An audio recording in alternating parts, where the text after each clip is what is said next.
Good morning, everyone. It is a nice cold day here in central Nebraska. Today in the shop, we are working on something a little bit bigger than normal. We're working on the Metro. We've got some small odds and ends to kind of fix and tweak here to make it a little bit better of a daily driver. And let's dive right in.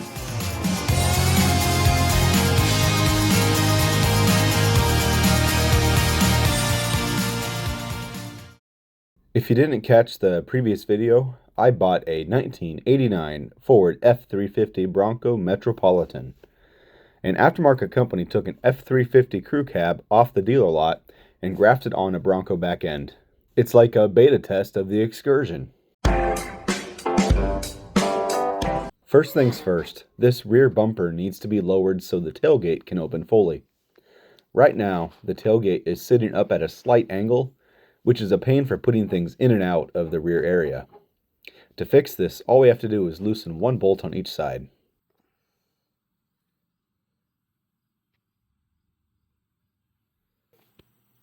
Ah, much better.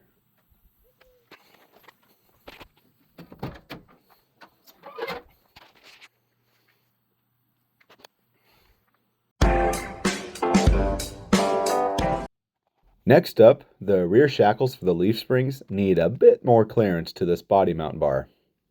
It's the perfect excuse to use one of my new toys, a plasma cutter.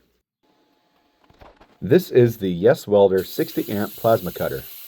Available on Amazon, it can run off 110 volt or 220 volt, making it a versatile machine. It reportedly can cut half-inch steel on 110 volt and up to 1 inch on 220 volt. I'm going to have to find more projects to do so I can use this thing. It's like cutting into a stick of butter with a warm knife. Now we have clearance, Clarence.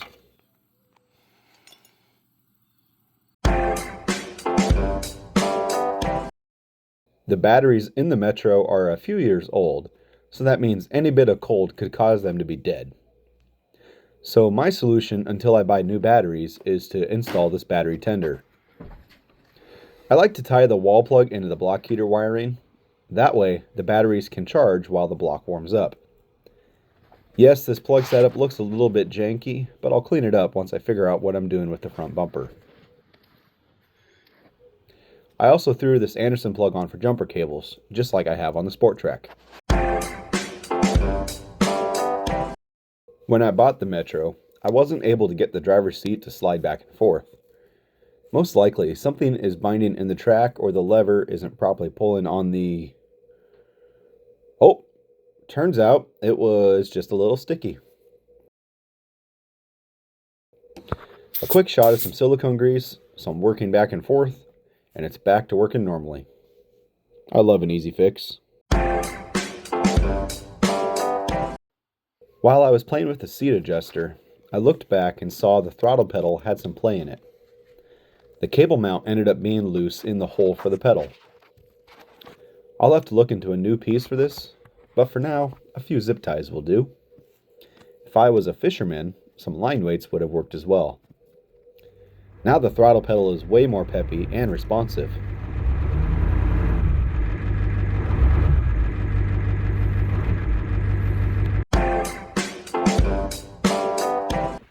Every vehicle in my fleet has LED headlights. I'm so used to them now, it's weird to not have them. So, I updated the Metro's headlight bulbs to LEDs. It's a bit of a tight fit working with the batteries in the way, but definitely doable. The old halogen bulbs did okay, but nearly every modern car comes with LED headlights, which are super bright. So, I need to fight back a bit. These should do the trick. Man, I love this foot switch. To wrap things up, these round blind spot mirrors have to go. To replace them, I found these rectangular style mirrors.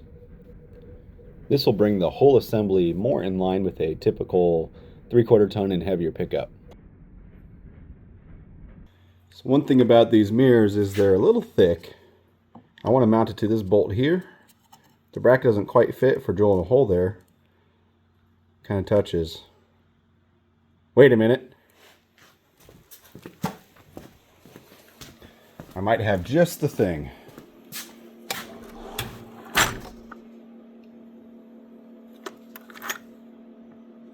Pre-drilled bracket.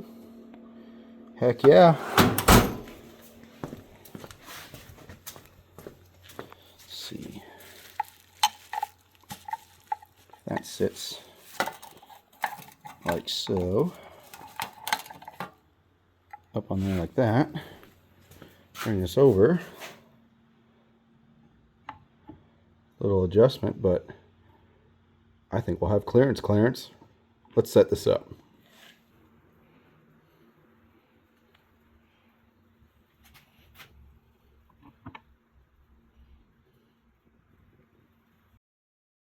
They also help see more side to side with the viewing angles. There's just a couple screws that hold the clips in place. Easy peasy.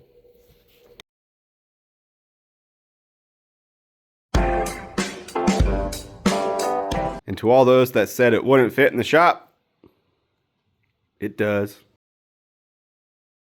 You know, it's like one of those coin-operated horse rides outside the grocery stores. I may be easily entertained. Thanks for watching.